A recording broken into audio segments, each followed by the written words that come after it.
Hello students, welcome to LN online program. तो बच्चों, जिसका बेसब्री से इंतजार था वह घड़ी आने वाली है आपके पास। यस बच्चों, आप देख रहे हैं जेई मेन बहुत करीब आने वाला है और मैं यहाँ पर लेकर आया हूँ आपके लिए लास्ट वीक की स्ट्रैटेजी।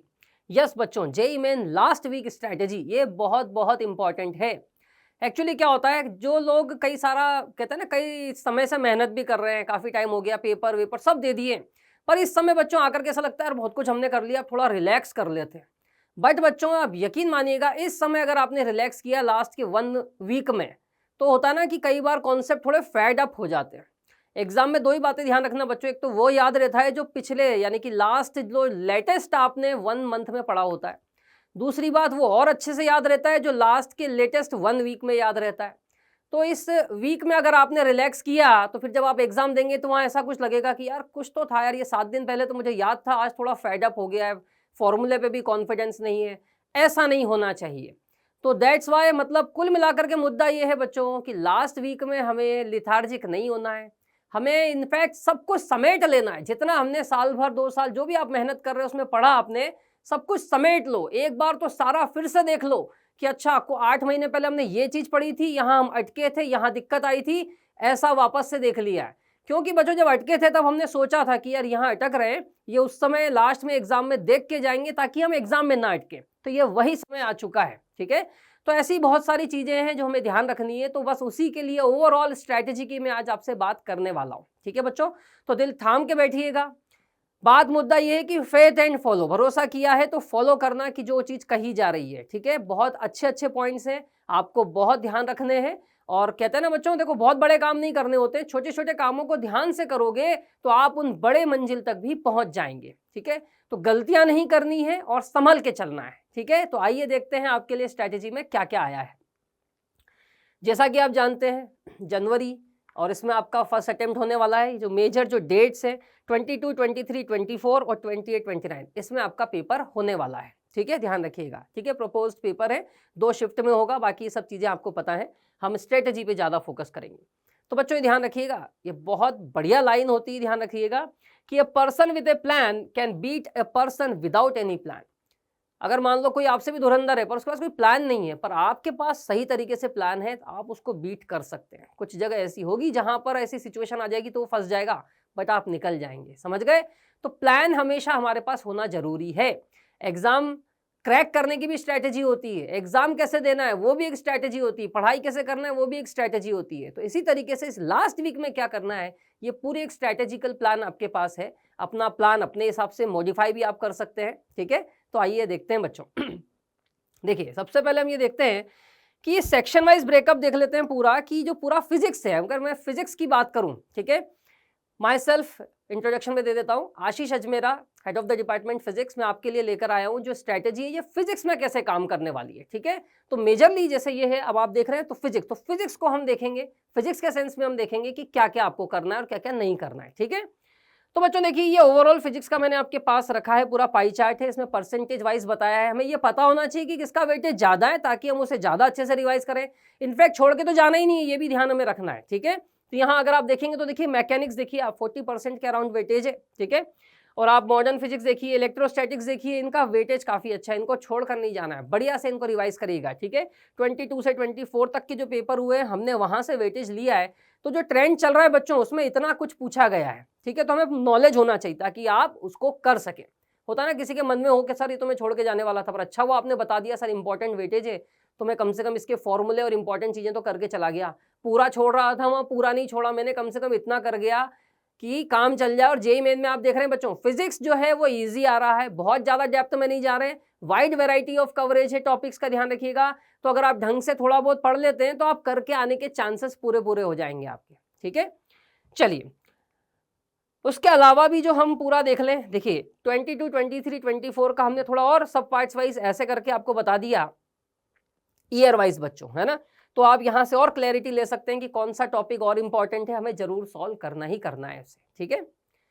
अब बच्चों ध्यान रखिएगा, एक बहुत इंपॉर्टेंट चीज आपके लिए लाया हूं मैं, less input and more output. होता है ना ऐसी मशीन हो कि हमने मेहनत कम की, इनपुट कम डाला है पर आउटपुट ज्यादा आ जाए, अरे क्या कहना बच्चों, उसे कहते हैं एफिशिएंसी ग्रेटर देन 1, 100% से ज्यादा एफिशिएंसी, ऐसा कुछ होगा।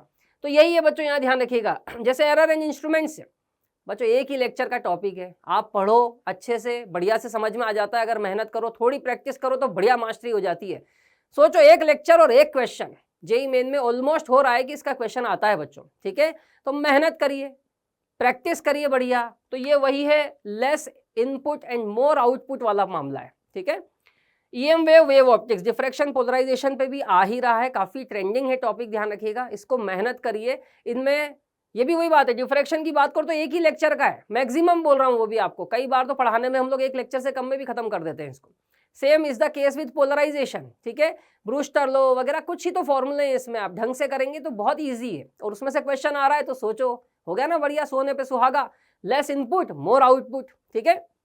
नेक्स्ट, हीट ट्रांसफर आप देखें तो बच्चों कंडक्शन या रेडिएशन, दो पार्ट ऐसे हैं, कंडक्शन पे से आएगा या फिर रेडिएशन, इनमें से ऐसा होता है कि दोनों में से एक पे तो आता ही आता है क्वेश्चन। तो अगर आप इसके फॉर्मूले वगैरह, जेईई मेन के पर्सपेक्टिव से मैं बात करूंगा, थ्योरी फॉर्मूला और थोड़े प्रैक्टिस कर जाएं क्वेश्चन, तो आप ये मान के चलिए आप कर कर आएंगे, छोड़ कर नहीं आएंगे। कई सारे बच्चे ऐसे हैं जिन्होंने हमें प्रॉब्लम में लिखा, जब भी बोलते हैं ना कि सर ये टॉपिक हम छोड़ दें, तो हीट ट्रांसफर का नाम सबसे पहले लेते हैं। आप में से भी कई बच्चे रिलेट कर रहे होंगे, अरे सही में सर आपने तो मेरे मन की बात बोल दी कि हीट ट्रांसफर ही मैं छोड़ के जाने वाला था। तो मैं आपको यही सावधान कर देना चाहता हूँ, छोड़ने वाला टॉपिक नहीं है ये। खास बात कंडक्शन की अगर मैं बात करूं तो बच्चों कंडक्शन क्या है भाई, व्हाट इज कंडक्शन? ये तो करंट इलेक्ट्रिसिटी से रिलेटेड पूरा चैप्टर है। अगर आपको करंट बहुत अच्छे से आता है तो भाई ये मान के चलो कि कंडक्शन आपको अच्छे से आता है, तो इसको छोड़ने की बिल्कुल आवश्यकता नहीं है। थोड़ी मेहनत अगर आप रेडिएशन पे कर लेंगे, स्टीफन्स लॉ है ना, न्यूटन्स लॉ वगैरह पे, तो बच्चों बहुत ईजी है, इसलिए नहीं छोड़ें इसको, मैं आपसे ये कह रहा हूँ। तो ये भी वही है, less input and more output वाला पार्ट है, ठीक। और आगे चलते हैं, ग्रेविटेशन। जेईई मेन में अगर आप उठा के देखेंगे, मैंने अभी ब्रेकअप भी दिया था उसमें, तो ग्रेविटेशन में काफी क्वेश्चन पूछे गए, ध्यान रखिएगा। तो ट्रेंड ये चला आ रहा है, काफी क्वेश्चन पूछ रहे हैं। एक्सेलरेशन ड्यू टू ग्रेविटी पे तो काफी क्वेश्चन आ रहे हैं भाई। और जो वो एनर्जी वाला पार्ट होता है कि सरफेस ऑफ अर्थ से फेंका कितनी हाइट पे गया, इस पे भी काफी क्वेश्चन आए हैं। और बढ़िया चैप्टर है ग्रेविटेशन, हम आप सब जानते हैं कि पढ़ने में बड़ा अच्छा लगता है। तो ये कहना चाहिए सस्ता चैप्टर है, यानी कि वही लेस इनपुट और मोर आउटपुट, समझ गए। और भी है बच्चों, इलेक्ट्रोस्टैटिक्स, ढंग से पढ़ लोगे, पहले ही चैप्टर 12th का यही होता है, लोग बड़े इंटरेस्ट से पढ़ते हैं। मेहनत करो, काफी क्वेश्चन जेईई मेन में इससे आते हैं, ध्यान रखिएगा, ठीक है। तो अच्छी मेहनत करें इस पर। Modern physics the most scoring है, अगर कोई चैप्टर कोई स्कोरिंग है फिजिक्स के अंदर, दैट इज मॉडर्न फिजिक्स। मैं बार बार कहता हूँ, इसको पढ़ के जाइए, इसके सारे फॉर्मूले, सारे कॉन्सेप्ट करके जाइए, आप बना करके आएंगे, ठीक है। और कहना चाहिए बहुत फास्ट भी सॉल्व होता है। तो वही बात है, लेस इनपुट मोर आउटपुट, है ना। थर्मोडायनेमिक्स, ईएमआई, थर्मोडायनेमिक्स में साइक्लिक प्रोसेस, पीवी ग्राफ वगैरह पे क्वेश्चन आते हैं, ध्यान रखिएगा, ठीक है। तो अच्छी मेहनत करके जाइए, इनको कोई भी छोड़ करके नहीं जाएगा, है ना। चलिए और देखते हैं बच्चों, डूज एंड डोंट्स पे हम आ रहे हैं। तो पहले डूज पे आते हैं, क्या क्या हमें करना है। तो इस वीक में मुद्दा क्या है, बात समझिएगा। स्टिक टू योर प्लान, जो आपने अपनी एग्जाम स्ट्रेटेजी बनाई होगी कि मुझे पहले ये सॉल्व करना है, पहले ये सॉल्व करना है, बाद में ये करना है, उसके तहत आप चलिए, प्रैक्टिस करिए, प्रैक्टिस पेपर, मॉक पेपर, उसी सीक्वेंस, उसी पैटर्न में देना है आपको, ठीक है। Next, give mock test paper and do their proper analysis, ये ध्यान रखिएगा, ये सबसे इंपॉर्टेंट है। आपको मॉक पेपर देते ही रहना है। जिस दिन भी आपका पेपर है, फॉर एग्जांपल 22 को आपका पेपर है, मान लो 22 जनवरी को, तो उसके पहले के 7 दिन आप पेपर देते रहेंगे। तो जिस दिन आप पेपर देने जाएंगे आपको नया नहीं लगेगा, अदरवाइज ऐसा लगेगा पहली बार पेपर देने आ रहे हैं। और 7 दिन तक पेपर दे रखे होंगे तो आपको लगेगा नॉर्मल है, रोज दे रहा हूँ, आज एक और पेपर दे रहा हूँ, ठीक है। तो यही वाली कहानी है, ध्यान रखिएगा। पर पेपर देने के बाद में खास जो वर्ड मैंने यहाँ लिखा है, एनालिसिस, क्या हमसे सही हुआ है ये भी देखना है, ताकि हमें कॉन्फिडेंस आता है कि अरे यार ये तो मेरा बिल्कुल हर बार सही हो रहा है, 10 पेपर दिए 10 में सही है, तो एक कॉन्फिडेंस अलग से आता है कि इसे तो मुझे करना ही करना है, ये मेरा हर बार सही होता है। गलत हुआ है उसे हमें पता करना है कि भाई क्यों गलत हुआ है। गलत होने के जनरली 2 रीजन होते हैं बच्चों, या तो कॉन्सेप्चुअली गलत है या फिर सिली मिस्टेक की वजह से गलत है ना। यस, कई बच्चे मैं समझ पा रहा हूँ कि वो रिलेट कर पा रहे होंगे कि ये सिली मिस्टेक वाला मामला भी काफी होता है। तो बच्चों कॉन्सेप्चुअली अगर गलत है तो कॉन्सेप्ट को पढ़ के प्रैक्टिस करके सही कर लो।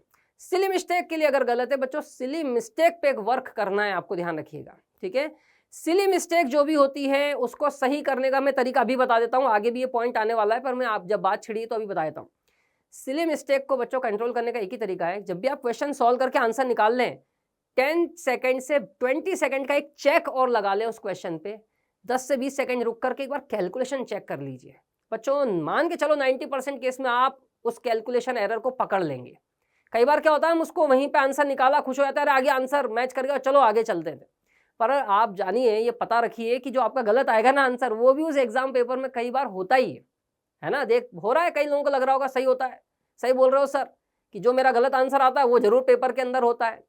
तो भाई ये तो यार एग्जाम वाले यही करते हैं कि क्या गलत आ सकता है वो भी ऑप्शन रखते हैं वो, है ना। तो इसलिए हमें ध्यान रखना है, सिली मिस्टेक को आप बिल्कुल देख के चलें, एक बार और चेक कर लिया करें अपनी कैलकुलेशन को, और उसके बाद आप उसको बिल्कुल कॉन्फिडेंट हो जाएं कि हाँ सही है सब कुछ, फिर आप आगे बढ़िए। ठीक है, यह सिली मिस्टेक को कंट्रोल करने का एक रामबाण इलाज, ध्यान रखिएगा। ठीक है, कई बच्चे पूछते हैं सर सिली मिस्टेक बहुत होती है, कंट्रोल कैसे करें, तो वही मैंने आपको भी बताया है, इसको फॉलो करिए, प्रैक्टिस करना है पहले तो इसकी, है ना, और फिर फॉलो करो अच्छे से। Next, analyze the test paper thoroughly, write the learnings and read them before every test. अब बच्चों हर टेस्ट की ना कुछ लर्निंग हो जाती है, कई बार आपने हो सकता है मार्किंग स्कीम सही से नहीं पढ़ी, कुछ सिली मिस्टेक दूसरी टाइप की कर दी, तो हर टेस्ट के पहले आपको ये पता होना चाहिए कि मेरा ये हैबिट है कि ये वाली गलती मैं कर लेता हूँ या कर लेती हूँ, तो उसको आप थोड़ा देखिए। तो एग्जाम के पहले कहते हैं ना, कोई याद दिलाने आ जाए बस आपको कि आपसे गलती होती है उसको सुधारना है, तो बस वो पढ़ के जाएंगे, तो एग्जाम में एक मन आपका बोलेगा कि ये गलती होती है इसको सुधारना है, बस समझ गए, तो वो याद हो जाएगा आपको, तो आप उस गलती को वहां पे कंट्रोल कर लोगे। ठीक है, चलते हैं बच्चों आगे, डोंट्स पे आते हैं, ये बहुत इंपॉर्टेंट है, बहुत बहुत इंपॉर्टेंट है। क्या करना है वो भी तो सही है, और क्या नहीं करना है ये भी तो पता होना चाहिए, क्योंकि जेईई की तैयारी तो सभी लोग करते हैं, लाखों बच्चे करते हैं, बट सही डायरेक्शन में सही तरीके से तैयारी बहुत कम बच्चे करते हैं। ठीक है, तो क्या गलती हो रही है हमसे, हमें वो नहीं करनी, ध्यान रखिएगा। पहला है डोंट स्टार्ट न्यू टॉपिक, सब कुछ बड़े नए टॉपिक में शुरू करो भाई। ठीक है, जितना पढ़ लिया उसको समेट लो, बस मैंने यही कहा है आपसे। ठीक है, avoid late night study sessions, अब ये बहुत ऐसा ना करें कि अपना शेड्यूल पूरा बिगाड़ ले, अपनी पूरा जो कहना चाहिए बायोलॉजिकल क्लॉक को एग्जाम पैटर्न, एग्जाम शेड्यूल के हिसाब से एडजस्ट कर ले। रात को बहुत ज़्यादा नहीं पढ़ना है, आप बिल्कुल जो बायोलॉजिकल क्लॉक है उसके हिसाब से, ये जो पॉइंट मैंने लिखा है, don't compare your preparation with others, और don't sleep during exam timings, यही है जो आपका शेड्यूल है। ठीक है, सुबह 9 से 12 पेपर है, बाद में भी 3 से 6 आपका जो पेपर है, उसमें आपको सोना नहीं है, ध्यान रखिएगा। उस शेड्यूल में हैबिट ना बनाए सोने की, अदरवाइज होता है ना कि जिसकी हैबिट ही पड़ी हुई है उसको एक बार तो हल्की सी झपकी आने लग जाती है, समझ गए, तो ऐसा ना हो, है ना। फिर compare, don't compare your preparation with others, जिसकी जैसी दूसरों को मत देखो उन्होंने क्या किया है, हम ये जानते हैं कि पेपर आएगा, क्वेश्चन आएगा और हमें उसे सॉल्व करना है बस। ठीक है, तो हमें अपना 100% देना है, 100% बढ़िया तैयारी करके जाना है। Next, don't waste your valuable time unnecessarily. क्या होता है कि कई बार हम प्लानिंग ही करते रहते हैं, अभी भी क्या है ना बच्चों, यही बात है, कई तरह के ख्याल आएंगे आपके मन में, रैंक को लेकर आएंगे, इस बार तो अंडर 100 मेरी ही आएगी, बस अब आप पढ़ने की बजाय क्या करोगे ना, अपना माइंड उधर खो जाएगा, उस ख्यालों की दुनिया में चलता रहेगा, फिर आपको लगा यार बहुत टाइम खराब हो गया। मैं इसलिए बता रहा हूँ, सबसे ज्यादा टाइम खराब होता है प्लानिंग करने में, ध्यान रखिएगा। एक बार प्लानिंग करो, बार बार करोगे तो बहुत टाइम खराब होता है, ध्यान रखिएगा। ठीक है, तो ये ध्यान रखिएगा, वैल्यूएबल टाइम अननेसेसरी आपको बिल्कुल भी खराब नहीं करना है। ठीक है, don't take any risk regarding your health, ये बहुत इंपॉर्टेंट है, ध्यान रखना बच्चों। बहुत अच्छे लोगों को हमने देखा है, चाहे कितना ही बढ़िया परफॉर्मर हो, पर अगर उसकी हेल्थ खराब है ना, हेल्थ खराब है, उसका एग्जाम में परफॉर्मेंस 20 से 30% डाउन हो जाता है, ध्यान रखिएगा। तो बिल्कुल आपको तूफानी नहीं करना है, जो वेदर है, क्लाइमेट है, उसके साथ बिल्कुल भी आप क्या ना चैलेंज ना लें, है ना, जैसा चल रहा है बिल्कुल हेल्थ का ध्यान रखें, सारे प्रिकॉशन जो होते हैं वो सब लें, घर के बड़े जो कहते हैं कि भाई ऐसे खा लो या ऐसे ओढ़ लो, पहन लो, रह लो, वो सब फॉलो करके चलें। ठीक है ना, एक बार और मैं इस पे आता हूँ बच्चों, don't compare your preparation with others में। ठीक है, देखो एग्जामिनेशन हॉल में जब आप जाएंगे ना, ऐसा होगा आपके साथ, आप इधर उधर देखेंगे तो कुछ लोग ऐसे बातें हुए करते हुए मिलेंगे, आज तो ये कर देंगे, आज तो वो कर देंगे, और ये कर लिया है मैंने तो इतना कर लिया, देखना मैं ऐसा कर दूंगा। कई बार क्या होता है एग्जामिनेशन हॉल के ऐसे डरावने माहौल में हम डर जाते हैं, अरे भाई ये तो इतना सारा करके आया है, पर आप यकीन मानिए उन्हीं बच्चों का गड़बड़ होता है, क्योंकि वो ढंग से करके नहीं आते, बस बोलना क्यों होता है ना, जो करके आता है ना वो इतना बोलता नहीं, बस ये ध्यान रखना, है ना। कहावत चलती है, थोथा चना बाजे घना, तो वही वाला मामला है, जिसका आधा अधूरा नॉलेज है ना वही बहुत ज्यादा शोर करता है, पर जब पेपर होता है तो उसी की सबसे ज़्यादा गड़बड़ होती है, पर वो हमारा दिमाग खराब कर देगा तो हमारी गड़बड़ हो जाएगी। तो ऐसे लोगों को इग्नोर करना है, इसलिए डोंट कंपेयर नहीं करना, आप ना बस कोई बात नहीं, मेरी प्रिपरेशन बढ़िया है, समझ गए, बस ये ध्यान रखना, स्मार्टनेस चाहिएगी आपकी, है ना। नेक्स्ट बच्चों, टाइम मैनेजमेंट टिप्स, थोड़ा टाइम मैनेजमेंट के लिए अब ध्यान रखना, इस लास्ट वीक में टाइम मैनेजमेंट को इतना स्ट्रांग कर लो कि पेपर के अंदर 1 सेकंड भी वेस्ट नहीं हो अपना। ठीक है, तो पहला, divide the time of a day almost equally between 3 subjects, तीनों सब्जेक्ट को बराबर टाइम देके बराबर अच्छे से कर लो, ठीक है। Attempt questions and mock papers in A time bound manner, अभी जो आप मॉक पेपर दे रहे होंगे, ठीक है, लास्ट वीक की बात कर रहा हूं मैं, उसमें एकदम स्ट्रिक्ट हो जाना अपने साथ में, जो एग्जाम का टाइम है उतने ही टाइम के अंदर बिल्कुल होना है, अपने साथ कोई दया नहीं करनी कि 5 मिनट एक्स्ट्रा दे दिए या कुछ नहीं, बिल्कुल उतना ही टाइम बाउंड मैनर, ठीक है। और मैं तो ये कहूंगा कोशिश करें कि जो शेड्यूल आपका जेई मेन का होने वाला है उसी शेड्यूल के अंदर आप दें इस पेपर को, ठीक है। Next, don't waste your time on unnecessary planning, जैसा मैंने पहले भी कहा था, अननेसेसरी प्लानिंग में सबसे ज्यादा टाइम खराब होता है, ठीक है। Follow the easiest first strategy, समझ गए, हमेशा आपको कैसे चलना है ध्यान रखिएगा, आपका ऑर्डर होना चाहिए बच्चों इजी, मीडियम, टफ, ठीक है। सबसे पहले आपको इजी क्वेश्चन करने, फिर मीडियम क्वेश्चन और फिर टफ क्वेश्चन, ध्यान रखिएगा, है ना। जो समझदार होते हैं वो इसी स्ट्रैटेजी पे चलते हैं। और कई बार क्या होता है, जो ईगो पे ले लेते हैं ना, अरे टफ क्वेश्चन आ गया, अरे कोई बात नहीं मैंने सब पढ़ा है, आज कैसे या तो ये नहीं या मैं नहीं, ऐसे काम नहीं करना है भाई, ध्यान रखना, तूफानी नहीं करना है। और उस टफ क्वेश्चन को अगर नहीं बन रहा है तो क्या होता है बच्चों, टफ क्वेश्चन हमेशा पेपर में ऐड किए जाते हैं टाइम खराब करने के लिए, ठीक है। देखो इजी क्वेश्चन में भी 4 मार्क्स मिलेंगे, टफ में भी 4 मार्क्स मिलेंगे। फिजिक्स में बात करूं तो इजी काफी आते हैं, तो अपने सब्जेक्ट में ज्यादा दिक्कत है नहीं, इजी क्वेश्चन आया। आप ये मान के चलिए अभी जो हम सीरीज भी कर रहे थे उसके अंदर आपने देखा होगा 30 सेकंड में मैंने क्वेश्चन करवाया, 60 सेकंड में मैंने क्वेश्चन करवाए, तो 30 से 60 सेकंड, 20 सेकंड, 30 सेकंड में क्वेश्चन हो रहे हैं, तो हम फिर इतना बड़ा क्वेश्चन उठा लें जो 2-2, 5-5 मिनट में होता है, मिल तो दोनों में 4 मार्क्स रहे। तो आप खुद बताइए बढ़िया क्या है, जो इजी क्वेश्चन है उसको पहले उठाना है, ठीक है, उसमें ही तो आपको ज्यादा होगा कि मार्क्स भी उतने मिल रहे हैं और टाइम भी कम लग रहा है, तो विन विन स्ट्रैटेजी हो जाएगी, समझ गए। तो ये ध्यान रखिएगा, easiest first strategy, attempt easy question first to build the confidence.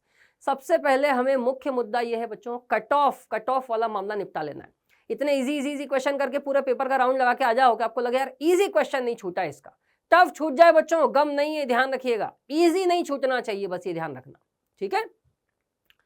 Stress management tips बहुत इंपॉर्टेंट है, ध्यान रखिएगा। ये लास्ट वीक जो होता है इसमें स्ट्रेस धीरे धीरे हावी होने लग जाता है, कई बच्चों को नर्वसनेस आ जाती है, कई बच्चे डरने लग जाते हैं कि पूरे साल तो तैयारी करी, डर नहीं लग रहा था, पर आप जैसे जैसे एग्जाम पास आ रहा है डर लगने लग जाता है थोड़ा, ठीक है।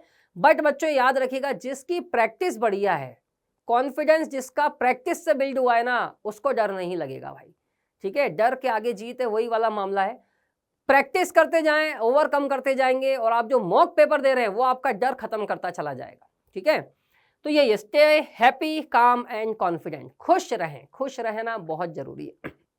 घर में भी है तो ऐसा नहीं कि टेंशन वाला माहौल, एकदम खुश रहो, कॉमेडी चलती रहने दो, हंसी मजाक चलता रहने दो, ठीक है ना, ऐसा होना चाहिए। खुश रहोगे तो मस्त रहोगे आप, ध्यान रखिएगा। Practice mindfulness of breathing exercise, कहता है ना वो अनुलोम विलोम हो गया, ऐसा कुछ करके एकदम रिलैक्स अपने माइंड की पोजीशन, सिचुएशन सब बढ़िया कर ले, ठीक है। Avoid negative thoughts and distraction, ये बहुत इंपॉर्टेंट है, ध्यान रखना। अगर कुछ भी नेगेटिव आपके सामने या डिस्ट्रैक्शन वाली चीजें हो रही हो उस समय, उस वीक में रोक लो अपने आप को, उन चीजों को रोक लो, ठीक है, कि नहीं अभी कोई डिस्ट्रैक्शन नहीं चाहिए हमको, नो नेगेटिव। कोई आ भी रहा हो नेगेटिव तो बिल्कुल मना कर देना, कोई नेगेटिव बात कर रहा हो तो भी मना कर देना, अभी कोई नेगेटिव बात नहीं करेंगे इस वीक, ठीक है। इसमें सिर्फ बढ़िया, सिर्फ सिलेक्शन की बात होगी बढ़िया, ऐसा सोचना है। नेक्स्ट है sleep for at least 6 to 8 hours, ये ध्यान रखिएगा। इस लास्ट वीक में नींद की कमी मत आने देना कि वहां पेपर में दिखाई दे आपकी थकान और नींद की कमी, ऐसा नहीं होना चाहिए। बढ़िया साउंड स्लीप लो, इनफैक्ट पेपर के 2 दिन पहले से तो आप बढ़िया से नींद लेने लग जाओ, ताकि पेपर में आपकी नींद में ऐसा कहीं कोई खलल ना पड़े उस तरीके से कि भाई थकान है नींद की तो पेपर में दिखाई दे रहा है, ठीक है। सबसे इंपॉर्टेंट है, सबसे इंपॉर्टेंट बच्चों क्या है, focus on your goals and dreams rather than on the problems. जितनी मुश्किलें आ जाएं, अगर हमारे सपने, हमारे ड्रीम्स, हमारा टारगेट एकदम क्लियर है हमें, तो बच्चों सब चीजें छोटी है उसके सामने, ठीक है। तो वही दिखना चाहिए, मुश्किलें मुसीबतें कितनी भी आ जाएं, अगर हमारी मंजिल हमें दिख रही है और मेहनत करने वाले हैं तो जितने कांटे आएंगे रास्ते में सबको हम बिल्कुल कहना चाहिए रौंद के चले जाएंगे, ठीक है। कुछ क्वेश्चन आते हैं बच्चों के, ठीक है, आपके मन में भी आ रहे होंगे कि sir from where should we practice more question, अभी हम और प्रैक्टिस कहाँ से कर लें।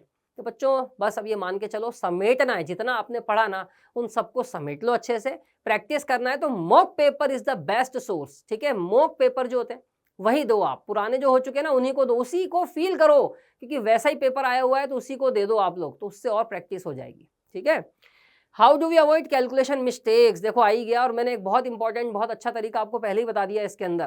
कैलकुलेशन मिस्टेक, सिली मिस्टेक जो भी होती है, इसके लिए जब भी आप क्वेश्चन सॉल्व कर लो 10 से 20 सेकंड के लिए रुक करके उसको चेक कर लें, कैलकुलेशन जरूर चेक कर लें एक बार, ठीक है। देखो क्या होगा, अगर सिली मिस्टेक हो गई और आपने इग्नोर करके आगे निकल गए तो 4 मार्क्स तो जो आने थे वो चले गए, एक नेगेटिव हो जाएगा, तो 5 नंबर लगभग, है ना, जहां जहां भी होना है, क्योंकि सब्जेक्टिव में नहीं होता नेगेटिव। बट बच्चों अगर आप यहीं रुक करके 10 से 20 सेकंड में चेक दे देते उसको, तो ये मार्क्स जो जाने थे वो तो बच गए ना, तो अपने को मार्क्स मिल गए। समझ गए मेरी बात। तो ये कैलकुलेशन मिस्टेक जो होती है उसको कंट्रोल करना बहुत जरूरी है, ठीक है। कई बच्चों से कैलकुलेशन मिस्टेक में ज़्यादा नंबर चले जाते हैं, नेगेटिव मार्किंग में ज़्यादा नंबर चले जाते हैं। तो मार्क्स हमें लूज नहीं करना है, ये वाली जो स्टेप है इसका सॉल्यूशन बहुत कम जगह मिलता है, ध्यान रखिएगा। तो मैंने बहुत अच्छा आपको बताया है, इतना सा करना है, बहुत ज़्यादा नहीं करना है, इतना सा, कितना सा, 10 से 20 सेकंड के लिए और रुक करके एक बार कैलकुलेशन चेक कर लो, इतना सा बस। बच्चों ये मैजिकल स्टेप है, मैंने किया है अपनी क्लास में, मैंने जितने अपने बच्चे हैं, जितने क्लासरूम स्टूडेंट्स आज तक पढ़े, सबको ये बात बताई हो, जिन्होंने इसको फॉलो किया है सबकी कैलकुलेशन मिस्टेक बहुत बहुत मिनिमम हो गई है। समझ गए।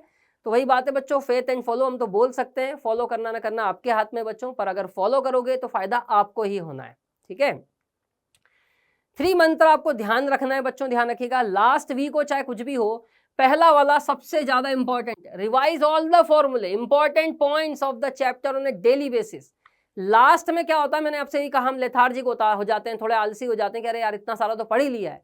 नहीं, लास्ट में तो और मेहनत से दौड़ना होगा आपको, ये ध्यान रखिएगा, और बढ़िया से। रेस में होता है ना कि जब खत्म होने वाली होती है तो कुछ लोग थक जाते हैं, जबकि विनर्स कौन होते हैं, जो उसी लास्ट के 10 सेकंड 20 सेकंड में और तेजी से दौड़ लेते हैं, वही होता है।